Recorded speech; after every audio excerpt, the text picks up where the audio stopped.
Lucy.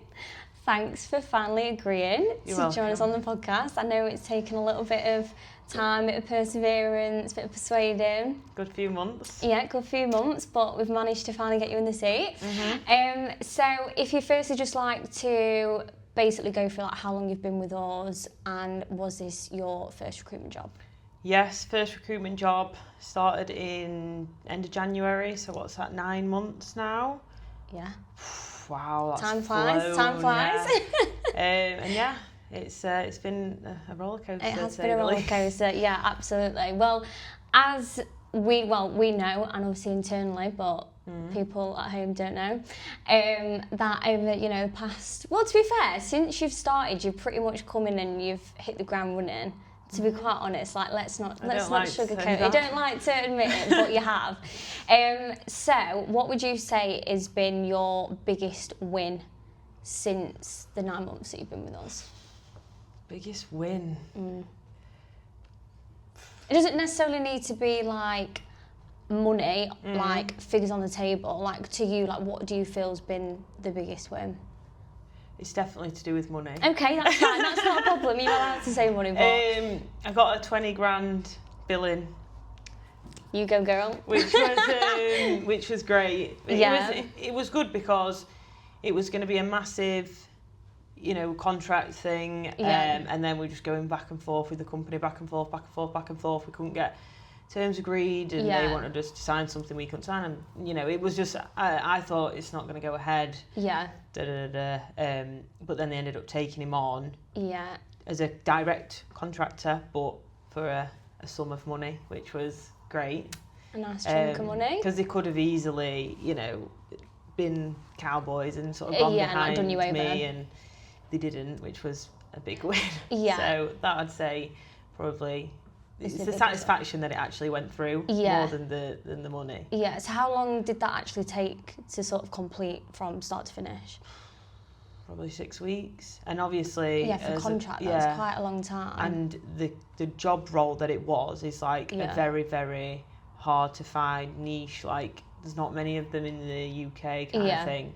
So keeping him waiting and milling over. Yeah, I promise it's going to come off. Yeah, they got to a point where I thought, this is a goner. Yeah, and anyone else would have, but he was the nicest person, and he just sat and waited, which was great. Yeah, so it's quite lucky then, really, that he was understanding. He wasn't impatient. He was like, do you know what? Yeah, I trust Lucy. Like, she'll get the deal done for me, and obviously. It paid off. And even like his insurances, because it's a really dangerous job, they made him, well, they didn't make him, but the requirement to be part of their company was that he had to get more insurances. This before he'd even accepted, got on board, and he did all that, and I just thought, wow, like, you are an angel. I love that. Yeah. I love that. So nice guy, Very and nice. Also it came off because you got a good chunky fee off the end of it as well. Yeah. Okay, so in sort of what's the word? What is the word I'm thinking of? What is wrong with me? I don't know. In sort of, oh my god, what is wrong with me? In comparison? No, not in comparison. I'll just jump to the question. I don't know what I'm trying to say here. Go on. What is the strangest candidate or client interaction that you've ever had? What I'm trying to say is he was like a really nice, understanding person, and then the polar opposite of that, which was like I've never experienced it. I know exactly what I'm going to talk about. I was telling you about it the other day. I wasn't. You didn't like me. I got whole fire. Save it for the podcast. So finally get to find out. When I probably like 2 months after I started, maybe 3 at push, I'd got into like National Grid and these SR163s, which is a National Grid authorised site manager, really like quite sought after. And basically I'd got this guy an interview, and they wanted to proceed. He'd basically lied about his not his qualifications, but like his first aid training on his CV, or it expired or something. Right. So the company were like, we'll get you on board, we'll get you started, but you need to do your first aid to be able to work. And he was like, no, contractor, he was already travelling from A to B, I can't remember where it was, but it was maybe like 4 hours, which for a contract, it's not actually that bad. They're paying for your accommodation to stay over, like, pretty standard. you know, you know what you're walking into with this job. Anyway, every time I rang him, there was something wrong. How do you, like, screaming down the phone, expect me to be travelling this and that, and saying that his hiring manager was bullying him, and then I was like, look, do you want the job or not? Yeah. Because it just got to a point where we were just going back and forth, and he was like, you belittling me, you're speaking down on me. I was literally like fresh into this job, like, what have I got myself into here? Like, what is actually going on? And he was just like, he just came out with the most random, like, proper victim blamer, like, he was just insane. Gaslighting, he was like, who gave you the right to speak down on me like that? This is on Teams as well. Like, I'm literally looking him in the face. Oh, it's my like, God. You know, an older gentleman, and I'm just sat there like, what is actually going on here? And then they ended up firing him. Oh my God! So how long was he there for? Maybe 3 weeks. What did they fire him for? He was a site manager, and he set the people on site to work on the wrong RAMs, which is like a safety document that they need on a 400 kV substation. Honestly, the weirdest guy I've ever spoke to in my life. Really? And it's quite a senior guy then. Yeah, and like, oh my God, it's like £600 a day. Oh my God. You actually couldn't write it. Do you know, it's actually scary to think that somebody of that level has even been able to get to that level. Yeah. Being like as crazy as he is. Yeah, that is literally mental. Like, he is blacklisted. Okay, God. Have we got a big mark on it? One of the trainees spoke to him the other day, and he. Oh, is that when it all come about? When you know about it? Was it? Okay. He was saying to her similar things down the phone. Because I said, ask him about this. It's not on his CV. Yeah. When he worked for me, and he started going off on one, and saying that the hiring manager was a bully, bullied me and Lucy. I was like, whoa. You didn't bully me. Why are you bringing me into this? Me. Yeah, like, keep me out of this. It's got nothing to do with me. Oh my God. Yeah, so he's he's blacklisted. Yeah, okay, well, at least you don't have to engage with him anymore, and he's out of the question. I'm actually glad that they fired him. Yeah, you've never got to speak to him ever again, which is great. Him, yeah, no service calls. Like, get out of my life. Yeah, I don't blame you. That is strange. Okay. So, when one of the trainees was interviewing, who knows you, actually referred to you and your family as the Kardashians of Spotborough? Yeah. Yeah? Oh, God. Firstly, can I just ask, why have you got this reputation? I don't. Where's it come from? I have no idea. When Paul told me, I was like, what the hell?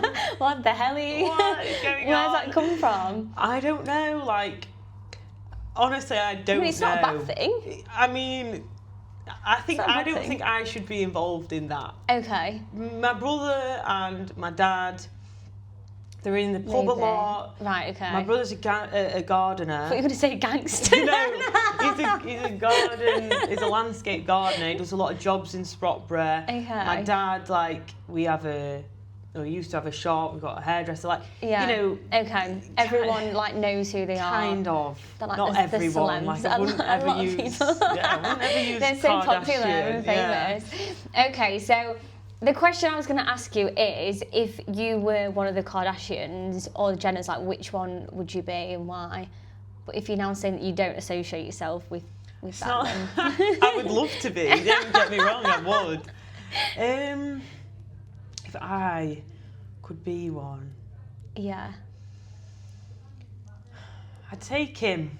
Not because she's like... you know, Queen Bee. Yeah. But I feel like she's pretty unbothered. Like, she's just, like, doing her own thing. Yeah. She's not like Courtney going to, like, weird rock festivals and stuff. Like, she's pretty low-key and, like... Yeah, she's just like, I'm just doing me. Yeah, she just does her own thing. Got my business. Yeah. I just want to be me. Yeah, she's not like Kylie. She's always in, like, articles and things, new boyfriend. And, you know. Yeah. Kim's an unproblematic queen. Yeah. She's just rich, loving life. She's pretty. She's got kids, and she's thriving. Just like just staying in your lane. Just, well, you might be if you keep getting these, you know, high TSVs in. You never know. Crossed. You never know. Yeah. Okay, I like Kim. Yeah, we'll go with that. I'd aspire to be Chris. obviously. Yes. She is iconic. Yeah, of them all. she is iconic. Like, you're doing amazing, Sue. Yeah, he's like, coming up to Christmas and that meme with the green jumper. Yeah, like, I just love her. Like, I feel like she's got a lot of good one-liners as well, which she's I just hilarious. love. Like, she's a vibe. She's a vibe. I want her to be my mum. Like, she's and a the vibe. facelift is it's giving. things. Love it. Okay, if you could be stranded on a desert island with 2 people in this office, who would you choose and why? So, Got to think wisely here. I know exactly. Do you know exactly? Straight off the Okay, bat, go on. Yeah. So number 1, the most important person on the island is Juz. Okay. Because I think Juz could literally solve any problem. He would be able to get you off that island. He'd be keeping his calm, he'd be calm and collected. Yeah, he'd still be being the most lovely person you've ever met, but also he is so, and he's so busy all the time. But he's still so lovely. I just think he would get you off that island. Yeah, I agree, he's a girl dad as well. He knows how to deal with it. I think he'd be straight out of there. That is a good shout. Yeah. So I'd just leave him to it. Yeah. And I'd just take Denley for the keep, fun vibes. Keep you going for the happiness, vibes. Good vibes, and then just you do you. You recruit someone to get us off his island. And I'm just going to sit with Denley and vibe. Yeah, basically. Okay. That's like the perfect mix. Yeah, I'm going to add something onto this question actually then. If you could take 2 items with you to the desert island, what would they be? God, I don't know if I can say what one of them is. Am I what? I'm not gonna delve deeper, but okay. I maybe got an idea. My phone. Number 1, my phone. Yeah, but you can't charge it. Oh. So I don't think that's a good item to take with you. How long am I stuck on this island? I don't know. I'm not decided. Probably my dog. Can I take live animal? My dog. Yeah, that's a good shout. And a chocolate bar or something, I don't know. I don't know, something to keep me going. On a desert island, it's literally going to melt in 0.2 seconds. You're too logical. I just think To be fair, it might not be a hot desert island, but I'm thinking hot desert island. Well, you'd want it to be a hot desert island, wouldn't you? Some tanning oil. Maybe tanning oil. Yeah. Your dog and tanning oil. Yeah, my dog and tanning oil. That is such a good shout. No, do you know what? It's kind of cruel to put your dog on a red hot if there's water there. Deserted. Oh, yeah. Deserted. There's nothing there. There might be what's it called? Is it like a Miranda when there's like a bit of water in there? Yeah, with some buffalo in it or something. Yeah, like a dead buffalo. Yeah. There you go. Yeah. Go drink the water. Yeah, eat that. Well, to be fair, it's all on Juz to try and get you off it, or find we're resources. Off. I don't need these items because Juz has already saved us, very so true. it doesn't matter. Okay, yeah, true. I just pass up on them. Yeah, I'm sure he'll double it and pass it to the next person. Yeah, I'm sure he'll be ecstatic that you've chosen him to come on Desert Island with you. Yeah. I doubt he'd be excited to be there. But he probably won't. But he's probably like, oh, thanks for choosing me though. So yeah. Welcome, Juz. If you could ban one phrase from recruitment forever, what would it be? That I say or that other people say? Any. It's not really a phrase as such, like a one-liner, but just send the CV and I'll get back to you. Yeah. No, you won't. No, you won't. Then why are you lying? Won't. Yeah. So stop saying that.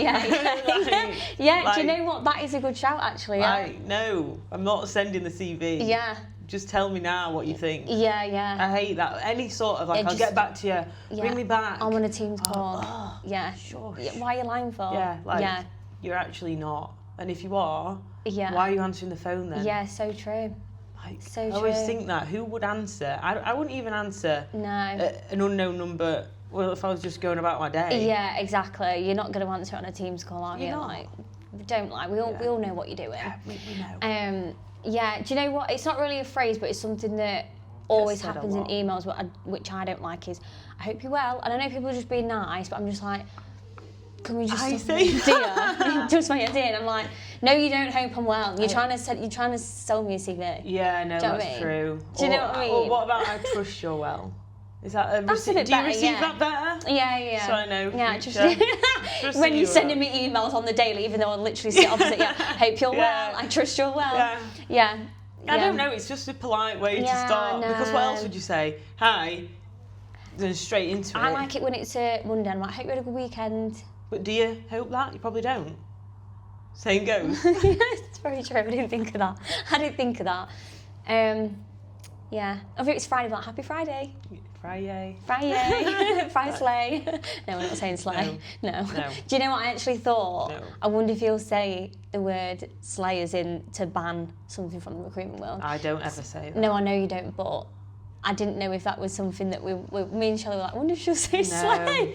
I do say it, but it's not during my calls. Yeah. /emails. Okay, so we're going with... I'll call you back, or I'll review just the something CV that's and quite get back passive, to you. like get off the phone. Yeah, okay. If you could recruit a job in the world, any job in the world, real or fictional, what would it be and why? So I'm quite a nosy person. Yeah. Like, I like to be in with the goss, like to know what's happening. What's happening, yeah. And I've been watching Maths recently, as we know. Yeah. And I would love to recruit, this is not a real job because it's a TV show, but recruit people to be together, to review, like on first dates, for example, where they, you know, they pick two people, these like this, and obviously on Maths where they're getting married, and they're like, this is their qualities, and and this is their relationships, and you get all this information about, and then you've got to put two people together. I think that, like, matchmaking, if that was a job, I would just love to recruit people to be together. I suppose it is a job, because it... Yeah, but it's not because the people on Maths, is that their full-time job? Or do you think they have, like, other jobs? People that recruit to put people together. Yeah, do you know what I mean? I would like to recruit for relationships. Yeah, that would be... I think that would be so much fun. Yeah, it would be. Like, it would be. Having to actually go through, instead of like their CV, it's like their life. Their life, their relationship past. Deep diving into their life, and they're like trauma dumping on you. Yes, I like that. No, that would be really fun. I do like that. And I am looking at some of them and thinking, how are you together? Like, why? Yeah. Sarah and Dean. Who put them two together? I'm sorry, but they're just not meant to be together. I'm not sure. And I feel a bit... Do you know what? I do feel a bit sorry for her, because I feel like she's proper trying, because I feel like she's had a bit of a bruising, being like, oh, you need something. Don't get me wrong, I know she's been a bit mean, but I do understand feel a little sorry bit, for her. but at the same time, it's like... Just do as you're told. Just, if you're not happy, then leave. Yeah, true. Very true. Very true. Going back to recruitment then, so now that you've been in the job for 9 months, what is one thing that you wish you knew before you joined? I wish I knew that it's really difficult at the beginning. Yeah. It's really, really difficult at the beginning. Obviously, they tell you it's difficult. But you're just so naive that you just think it's so easy. Fine, And like, you see people jumping from company to company, and like, I can't think of anything worse than having to do that first 6 months all over again. Yeah. It's such a slog. Yeah. You just relentlessly trying to get your name out. It's just so difficult. And like, I'm saying this at 9 months. 9 months, yeah. But I'm sure there's people that are still doing that at 12 to 18 months. Do you know what I mean? Like, everybody's on a different path, obviously. Yeah, no, 100%, definitely.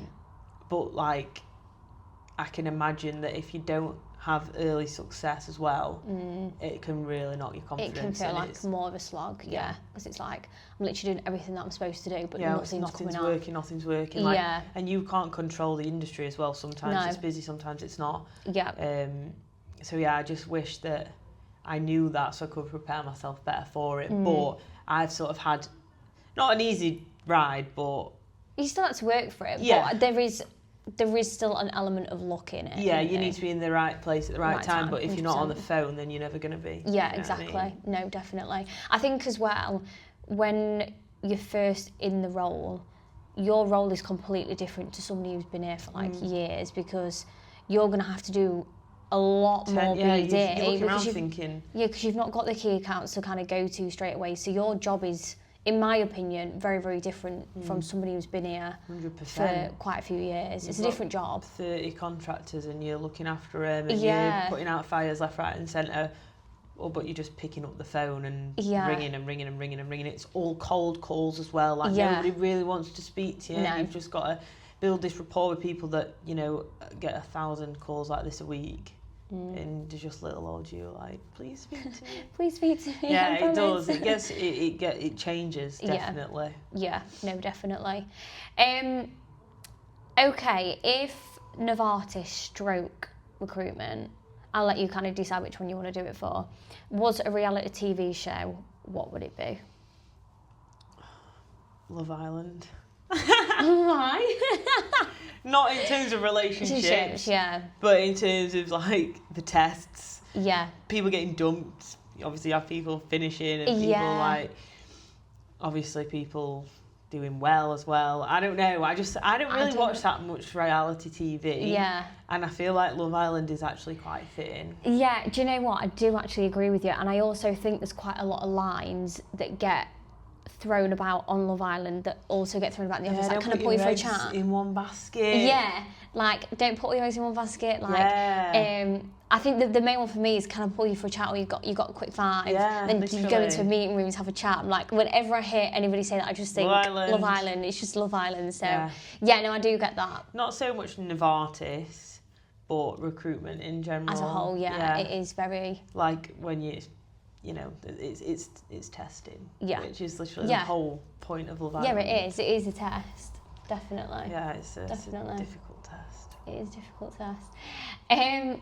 This question has been thrown in by Jordan. It's a burning question that he's asked me many times. Okay. He's also asked Shelley. We've got a few ideas of what we think it would be, so we thought, let's ask Lucy, perfect opportunity. So, what animal would be the best at recruitment and why? A fox. Did you say a fox? I said a fox. Literally, they're so sly and sneaky and they just got good hearing. Yeah. They're very alert. They know what's going on. They always know what's going to happen. Yeah. No, I agree. Definitely. Said a fox, and like they are quite sly and like you know. You've got to be a bit cunning. Yeah, they do. They don't care. Like they just sneaky little. Yeah, do what they need to do to get what they want. 100% it'd be a fox, and like I feel like I don't know what the word is, but you know they're very light on the feet. You don't really know that they're around. Yeah, and I think they're very switched on as well. They're very like they're sharp. They know what's going on. Yeah. So yeah, I agree. Yeah. Shelley said an octopus. I think she's just because like you've got loads of different arms, like spinning different plates, that kind of saying. And then Jordan interestingly said a squirrel. Why? I don't really know. I was like, a squirrel? He went, yeah, like they're just always getting in things and... Squirrels are scared of people. Yeah, I know. To be fair, so are foxes. Yeah, but do you know what? More foxes now are getting more used to humans and they're actually coming into like people's gardens. And have you seen like the videos on TikTok where people are literally feeding them like chicken from the houses? Like that's really dangerous. You should not do it that. Is dangerous. Like there's this woman on TikTok, she literally lets foxes into a house and she feeds them raw chicken, which is obviously disgusting. Yeah. But yeah, they are becoming a little bit more like what's the word? Like happy to be with humans. Yeah. I don't know. Do you know what I mean? So yeah, I'm really glad that you agreed with me on fox though, because that was the first animal that comes to my mind when you asked me that question. So love that. And then final question, Lucy, just to wrap it up. What is one piece of advice that you would give to anybody who is looking to get into recruitment? Probably just similar to what you wish you'd have known beforehand. Yeah. Is just bear that in mind. If your motivations are right and you want to be successful, then it shouldn't matter. But don't get into recruitment thinking, they finish work at 12 o'clock on a Friday and they all just get drunk and they just mess around. They don't do anything. Like at the beginning, it's never going to be like that. When you get to maybe 2-3 years into the job. Yeah, you do have people ringing you, maybe more than you're ringing them, and you know exactly who to put where and things like that. But at the beginning, I think people have this distorted image of what recruitment is. It's all just fun and, you know, everyone's young and they just do whatever. Yeah. It's not like that. No. Well, some places probably once every quarter, obviously, we we do go out. But aside from that, it's that's like... just a... Yeah. I think maybe, I could be wrong, I feel like London recruitment looks a little bit more sort of... that sort of vibe, but even still, it's still recruitment. You're gonna have to put a shift in. You're gonna have to graft, aren't you? It's not. You're not gonna be successful. Then people do that and portray that life because they've probably worked to a point where they can do that. People, you know, it's kind of, you know, they can put their feet up. Yeah. Yeah. Whereas it's not like that when you get into it. Yeah, especially at the beginning. Yeah. It's like even with like the training and everything. Yeah. It's just. Yeah. The training alone isn't going to make you a good recruiter. It's got to be your attitude, what you're willing to put into it. So it's 100%. I do agree. Well, thanks, Lucy. Get on board, guys. You've been great.